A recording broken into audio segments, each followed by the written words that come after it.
Hi, my name is Kanisha Legette, and I interviewed Mr. Damon Keith, who is the small business owner of a assisted living facility here in Florida. The reason I chose that area assisted living facility is because I hope to one day own my own small home-based assisted living facility in order to provide care and options for seniors that are being placed, however, do not want to go into a skilled nursing facility, but they just don't have the funds to live in an assisted living facility. So I'd like to be an alternative to the larger facilities and offer a more home like place for some seniors to go and be able to retire. However, the programs that I offer, of course, will be occupational driven. I chose Mr. Damon to interview because I knew that he owned a few small assisted living facilities here in the state of Florida. Also, because I knew that he was willing to be a mentor for people starting out in the Small Business Association area. And then also because I thought that he would have some great contacts and a lot of information to kind of help guide me when I got to the process of opening my own and being able to assist me in some of the missteps that small business owners often go through and start out with. Plus, the fact that he knew what occupational therapy was, and he seemed to have a pretty good background as to what we do and how important it is that occupational therapy be a avenue that is utilized in assisted living facilities. So, one of the things that I found most interesting during my interview and my research was that assisted living facilities, home based in the state of Florida, are not required to have an RN on staff for distributing medication. The reason I found this interesting is because it is a very tedious process that you must go through to even be considered for the application and then to be approved to open your own facility. There are so many things that you have to do in order to go through background checks, CEUs, education in various areas depending on what type of clients you're going to have. And I found it very interesting that when it came to dosing medication, and some are controlled substances, that you were not required to have, as a facility, as a business, um, a nurse on staff. So that was very interesting for me.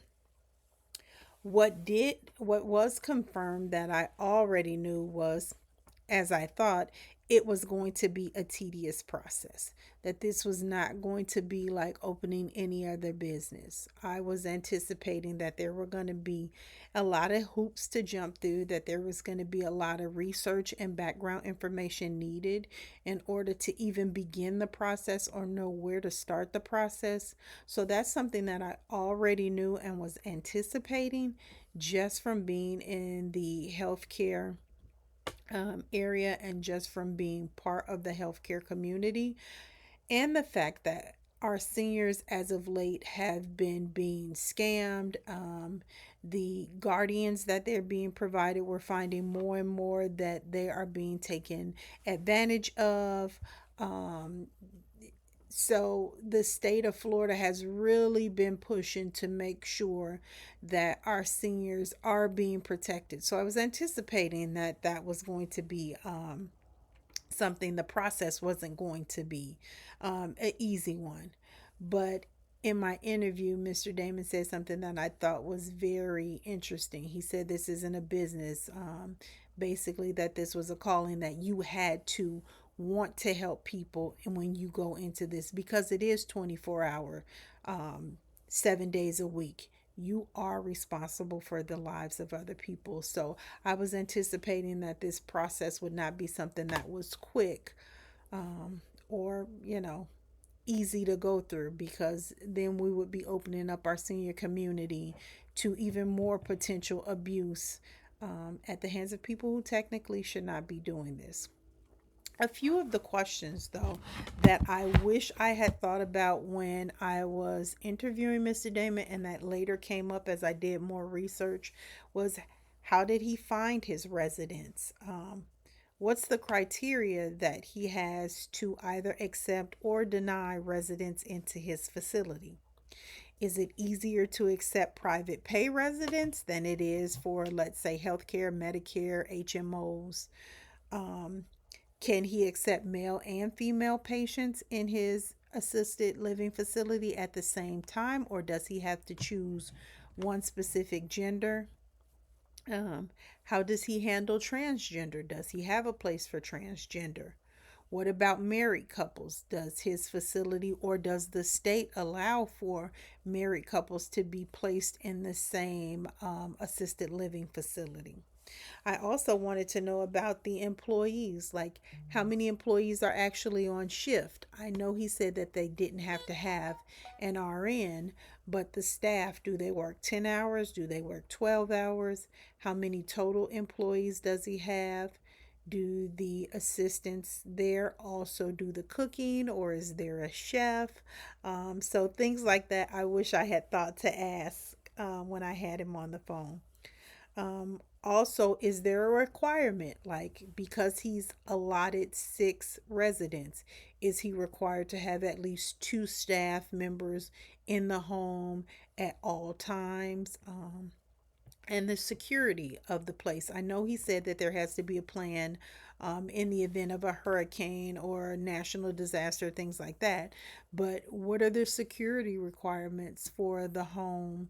Um, because you're going to be housing residents. So does he have to have a ring camera?